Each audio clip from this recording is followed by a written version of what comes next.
Bismillahirrahmanirrahim. Assalamualaikum warahmatullahi wabarakatuh. Perkenalkan, saya Zahratul Aini dari kelas PGRI 1, mahasiswi Sekolah Tinggi Agama Islam Al-Hikmah Jakarta Selatan. Saya ingin memberikan jawaban presentasi UTS pada mata kuliah Pendidikan Kewarganegaraan dari dosen Bapak Muhammad Salah MPD.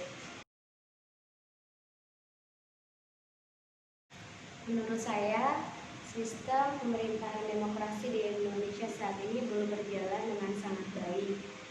Sebab mengacu pada pengertian demokrasi itu sendiri, yaitu sistem pemerintahan dari rakyat dan oleh rakyat dan untuk rakyat. Mungkin publik setuju bahwa sistem pemerintahan demokrasi Indonesia merupakan sistem terbaik dibandingkan dengan sistem pemerintahan lainnya. Demokrasi dinilai menjadi sistem pemerintahan terbaik untuk Indonesia saat ini. Karena dengan sistem pemerintahan ini rakyat bebas berpendapat, bebas memilih pemimpin sesuai dengan hati nurani, sistem demokrasi pun bersifat terbuka, serta bebas memilih wakil rakyat. Namun, sebagian alasan publik tidak setuju bahwa sistem demokrasi belum dapat dikatakan berjalan dengan baik, yaitu kurang berpihak ke rakyat kecil, politik yang kurang sehat, demokrasi belum berjalan sepenuhnya, pelaksanaan demokrasi belum maksimal, dan hanya menguntungkan golongan tertentu. Karena Pancasila adalah dasar sekaligus pedoman hidup kehidupan bermasyarakat dan pemerintahan.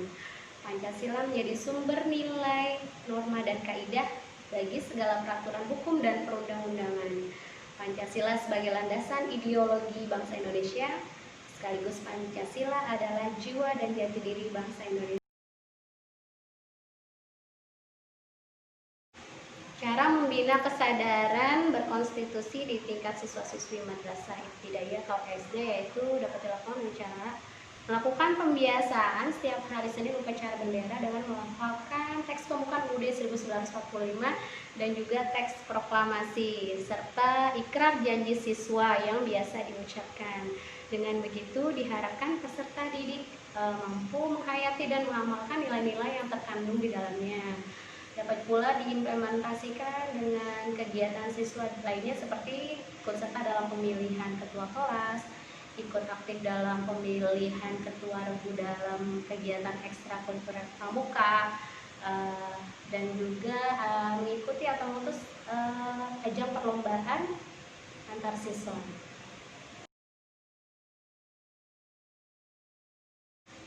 Ada beberapa hak-hak negara dari warganya.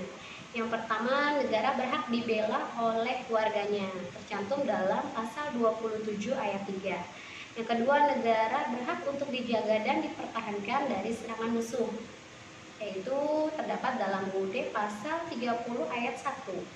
Dan yang ketiga, hak untuk ditaati hukum dan pemerintahannya, yang tercantum dalam pasal 27 ayat 1.